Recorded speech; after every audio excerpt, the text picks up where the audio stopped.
At Barren Wasteland, enchanted octopus is classed with a soft body and danger level of 8. Their skin is too soft and saggy. The impact of his punch was entirely absorbed and he could only defend himself from there. Then he asked if all of their attacks effective against those guys, and since physical attacks won't work and have to try out new things on those octopus. And they use the god's empowerment, the 9th layered chain, to bundle the octopus.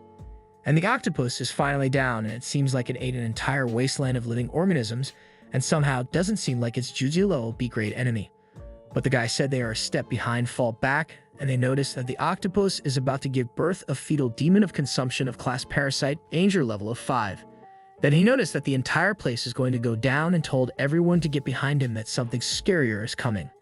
Then they used their power to defend the attack, and what was wrong is that not even a warning before letting out an attack like that. But that ability was clearly used to surpass the demon's attacks, and in which it expended the magic stone's energy. They thanked goodness it's not an enemy attack Sai, and killing that thing was like crushing a bug, and yet those guys needed the queen to come over at that time to do extermination. The guy said after coming, "Oh, that world, his head has been a mess," and asked him if he is the one chosen to save the world that is so weak. And she said to him that it looks like it will still have to teach him a lot, that way he will truly become the king of that kingdom. He thought what he can say for sure is that he miraculously became the ruler of those lands, and she is the wife of the king of the kingdom, queen of the devil tribe, Isabella, with a danger level not measurable. Sulu Plains has many tribes, and within these tribes is the human tribe and the demon tribe are the strongest, and the two tribes erupted into full-out war a few centuries ago over essential resources. Both tribes became crippled over time, and the human tribe was the first to ask for peace, and then the demon tribe's queen, Isabella Osa, agreed to sign the treaty for peace. In a city on Earth, they were seen in a big house playing a game with each other, and no wonder, he is the #1 player of the region, and he got another pentakill, said one of them. And it wasn't ganked at mid once. You would have had a perfect game, said Xiang Ye, and his parents have worked abroad for many years. He don't have many friends, and for an entire summer, he'd have locked himself at home, and he either draw or play video games all day. Initially, he thought his entire summer was going to continue like that, and he don't think he would become another world's savior. And he said he's damn tired and will okay the game tomorrow again. At the kingdom, the demon queen Isabella Osa thought how her ceiling looked like, and it seems someone is inside her place, and she told him that the place is not his home. Then Xiang Ye thought he was hallucinating from playing too many video games. But it doesn't seem he was hallucinating, because everything seems just so real, and he noticed those people with their outfits. Then he thought he was in a different universe. Queen Isabella Osa asked the high priest if really Xiang Ye was the one that the prophecies speak of, and the high priest said that the legends say that the one that wields the magic ring, she is like the queen's, is the chosen one, and the ring on Xiang Ye is definitely identical as the queen's magic ring. And Queen Isabella asked Xiang Ye that if truly he is the chosen one, that why did he not feel a drop of magic on him, and he is part of the human tribe too. But Xiang Ye said he doesn't understand a thing about what the queen is talking about, that he bought the ring at a street store. The queen asked the high priest again if there was something wrong with the summoning spell, and how she ended up summoning a useless human. The high priest answered and said the summoning spell was executed correctly, and he is the one that will be saving the demon tribe from extinction. Xiang Ye was so confused and asked those people that they should please tell him what is going on and what kind of people they are, and the queen told Xiang Ye and addressed him as garbage human to listen up, that she is the 7th descendant of the demon tribe, Isabella Osa. And that day was the day that she signed the peace treaty between the demons and the humans, and no one thought that the High Commander Lillian and the slimy humans would come to a secret agreement, and they would attack the demon queen when she was unarmed, and it was not known what Lillian used, but she extracted a big portion of the queen's magic. Luckily, the queen had 4 guards that gave their lives to protect her, and the only reason why she survived was because of their sacrifices, said Queen Isabella, and there are only a few there that would be able to protect her. Xiang Ye understand now that that was the one of those stories where he had transported it into a fantasy world and saved the fallen female protagonist. And if the story is just that, then he would be the male protagonist, and it would be pretty great if he could end up with the hottie of a demon queen, and he guessed he can just go into hiding in a mountain or something.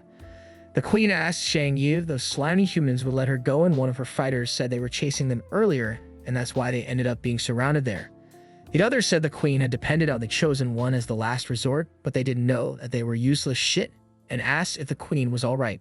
But the queen said she can feel her aura disappearing, and it became smaller, but it's still so big. She was surprised how her body changed to that.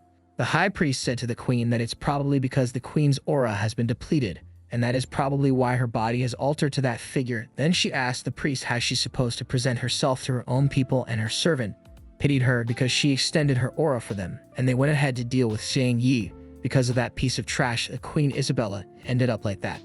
Then Xiang Ye said he's the victim and he doesn't even want to be summoned to that world, and the human tribe is about to penetrate their defenses as they ask Her Majesty to be escorted out of there, and they said they will defend her with all they've got.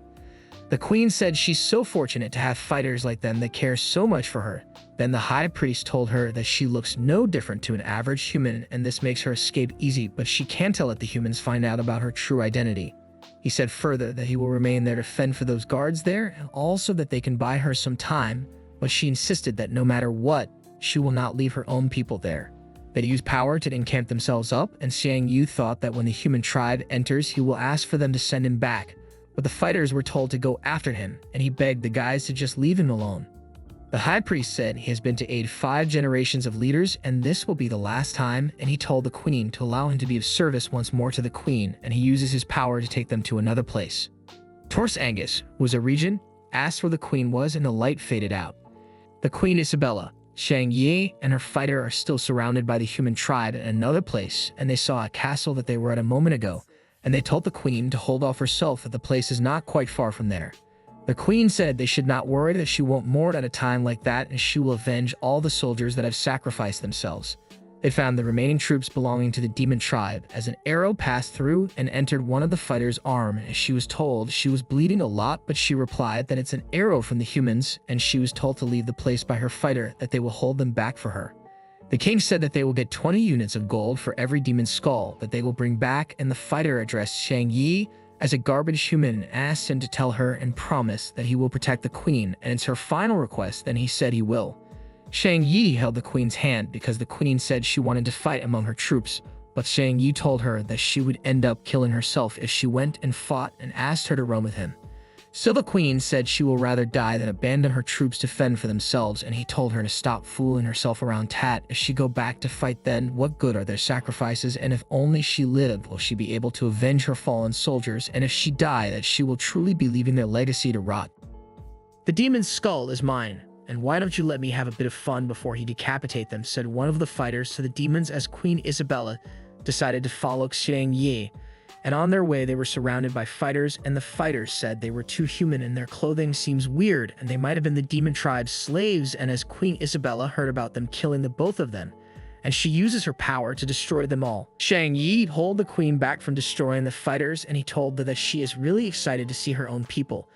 The fighter said he heard that the demon tribe brainwashes, saves, and gets them see humans as a threat, and that means that those two can be considered soldiers of the demons, and he wondered if they get reward for bringing back their skulls too. But he said he doesn't care about that. That if they were once affiliated with the demon tribe and are better off dead.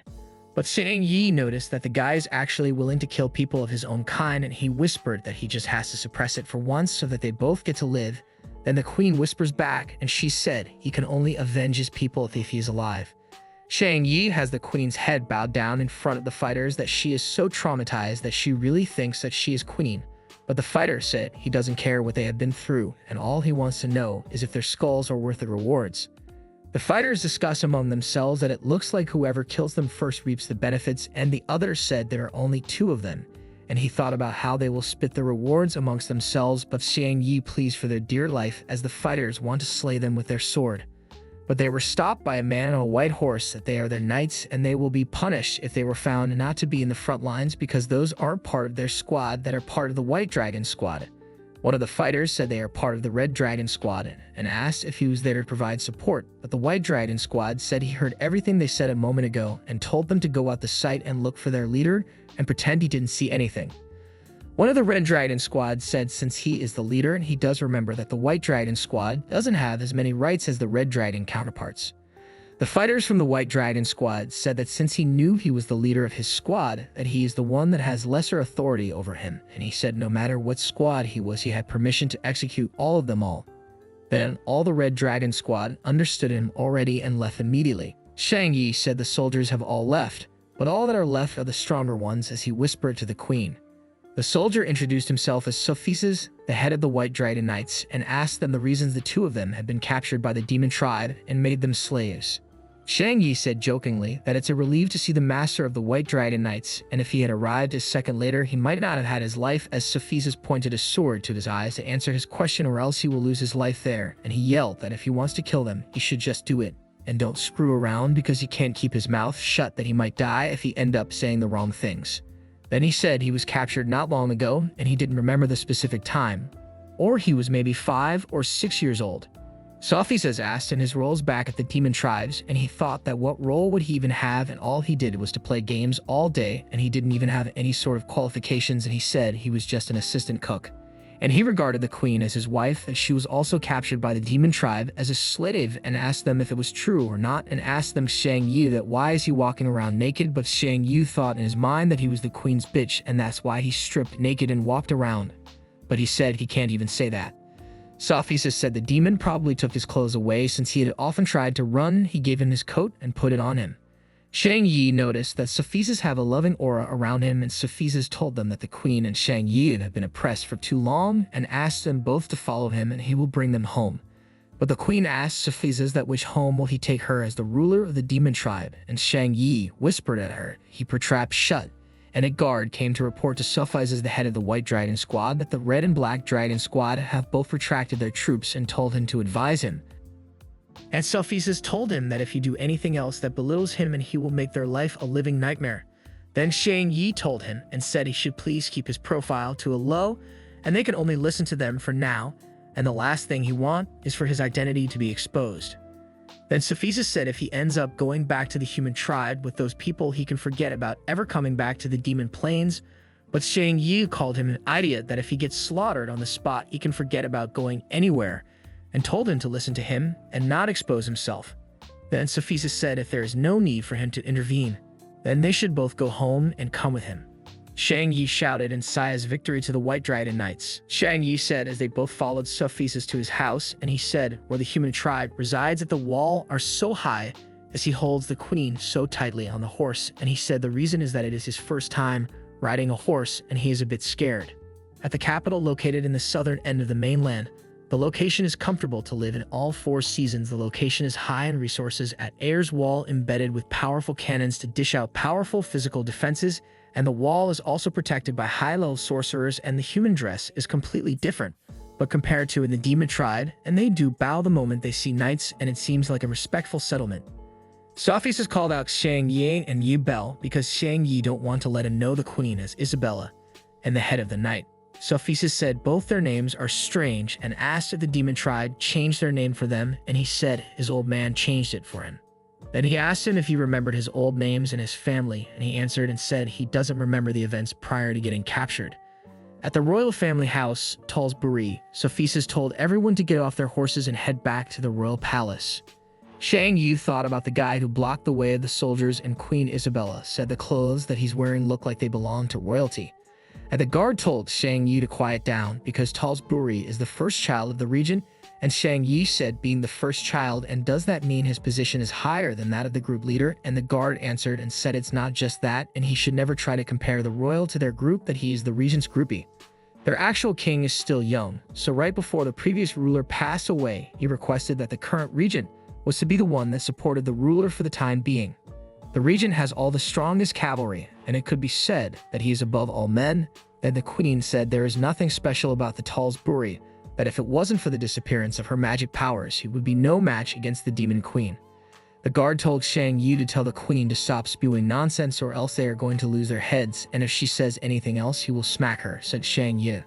Sophises greeted his highness, and he said he thought that his father had returned the moment the gates opened, and he didn't think it would just be the useless White Dragon team, and even assemble a large welcome party. And Sophises said he didn't understand that his highness sent them the White Dragon squad out to sign an agreement with the demon tribe, and why was he one step ahead of them to the location where the agreement would be signed? Then his highness said that is because the king had a different idea of just killing the demon queen, and asked Sophises if he was questioning the king's decisions. But he said he was just curious regarding if that was the king's actual intentions or the regent's intention. Imperial leader Gudodita is Sophises' father, and the highness regarded that Mr. Guro is there as well and asked if he need to accompany the royal highness while studying that day. But Gudodita said he heard triumphant information regarding the regent and decided to welcome him back in person, and the highness asked Gudo if he is probably there to interrogate the regent, but he said he won't dare to. Xiang Ye asked if the team leader's father played a big role in the empire as well, and the guard replied him and said Master Guru is the sole imperial leader in the empire, and he is also one of the closer people to His Highness, that the Regent and Master Guru have different political views and the two strongly believe in their own respective opinions, and the Queen said they are useless humans, that all they do is bicker and fight all day. Then Xiang Yu thought in his mind that didn't the Queen get betrayed by her own as well? The city gates are opening, and this time it's definitely the Regent, said the Highness. Then Xiang Yi asked the guard why they didn't get horned in when they arrived, and the guard answered him and said that's because they were the White Dragon group. As the gate opened, Queen Isabella was furious and angry as she held her fist at Tall's Angus that she would make him pay with his blood, but she was held back by Xiang Yi not to go.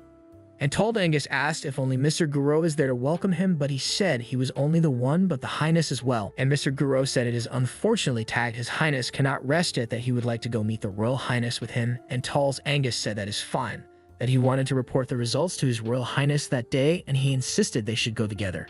And Buri called his father, and his father, Tall's Angus, told him that if he end up playing games like that again, he will fucking end with him, and be told him to leave.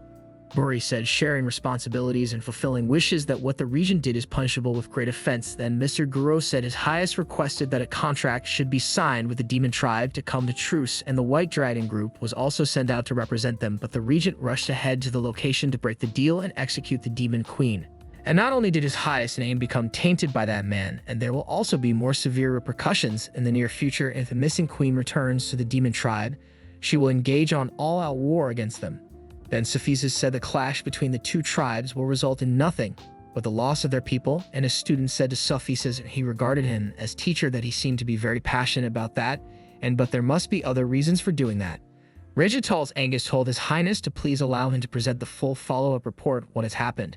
After the two tribes decided to sign the treaty regarding the truce, and he received a letter from the Demon Queen's right hand, Lillian said, and within the letter, she claimed that she had already received a significant amount of support from her own people. Then she said that if they helped her dethrone Queen Isabella, she will lead the Demon Tribe and form an even stronger relationship between the two opposing tribes. And now the Demon Tribe has already accepted her as their new ruler. Cephesus said the previous Queen Isabella was labeled as missing after the skirmish, and the results and the termination of the deal and the deals that Lillian and he have agreed upon have all been stated clearly on that contract, and please His Highness to review the document. Then Her Highness told them that they have done well, and Mr. Guru said the Osa clan has controlled the Demon Tribe for centuries. Then and asked how would a traitor like her overthrow the clan so easily and be crowned the new queen, and that is clearly an issue there. Her Highness told her teacher that she heed not speak any further, that she will allow the Regent to carry out his plans however he wishes. Even if I end up going back to the Demon Tribe right now, it won't recognize her as their queen, and ask if it is possible that he will live out the rest of her days as one of those humans. Then Xiang Yi said he can finally relax for a while now, but he later thought he can't relax now. How is he supposed to get back if the ring brought him back to that world, and will it take him back as well? And because he doesn't want to spend the rest of his life there in that world, even though it did seem pretty interesting at first. And it was interesting until he saw people who were alive a moment ago and get slaughtered right in front of him, and that thought made him so scary. And he thought that if he died right now, he would be able to return to the world he came from, but he said he can't test that hypothesis, and if the ring is so important, he must just wear it on his finger, and he can only fit it on his ring finger. Xiang Yi was called by Captain, in which Xiang Yi don't know he have returned. The Captain and Xiang Yu took a bath together, and he realized that why would the Captain take care of them as slaves, and he knew Isabella was right that the Captain is surely a serious dodgy, and thought if all his scars are from the battlefield, or he thought he was just being too optimistic. Then the Captain asked Xiang Yu if he was used to the place, and Xiang Yu thought he was planning to make him bent. Then he said he has been fine with the place. And the Captain said he will dispatch people the next day to search for his families, but Xiang Yi was surprised when he knew he was going to help them look for his families, and the Captain said, but the information that he too have provided is too little to go on. He said he made all of that shit up, and he should be surprised if he could find anyone, and the Captain asked him if he can remember any more information regarding his relatives, and he replied and said he suffered a conclusion after being captured, and thought if he is trying to expose him by finding holes in his excuses, and he said all his past memories are pretty hazy. Then Captain Cephesus said he has a smaller brother that is about Xiang Yu's age, that he was captured 12 years ago by the Demon Tribe, and he hasn't seen him since, and told him his name is Sophisac, and asked if he knew him by chance. Xiang Ye said he don't know if he should confirm or deny, and he said there are many slaves like him and it would be impossible for him to know every single one of them. And Captain Safizas asked him that why normally happens when a person is captured, and he replied that they are slaves after all, and beatings and abuse were regular, that he was just raised in the kitchen from small. Xiang Yu thought he was probably treating them well so that they would tell him something about his younger brother, and Captain Safizas said he just hoped that he is still alive to that day and that he will have a chance to reunite. And Xiang Yi said it is pretty shitty being a slave, but the food is still good, and who says that Safisak isn't a big strong man then, and he hopes those words will make him feel better. And Captain said he hoped that after the peace treaty was signed, they could request for the release of all the captives of human origin, and Xiang Yi said they just attacked their tribe, and will there be a possibility of them executing every single slave? And the captain said the regent said that the demon tribe already has a new ruler, Lillian. And the two tribes did come to a peace agreement, and it's just the traitor became the new ruler, and he must let Isabella know, and the only person that can negotiate with the demon tribe now is the regent. As Xiang Yi said he understood all that he said. Xiang Yi told him that his father and the regent disagree on many things, and so it must be difficult for him to gain help from the regent, and the captain said his father is his highness teacher, but his father is also his most trusted. And that's how the first part of this manhwa ends. Well guys, if you like this video and you want a second part, comment below with the word part 2. Also subscribe to the channel, hit the bell and like the video, but most important, leave a comment. Until the next video.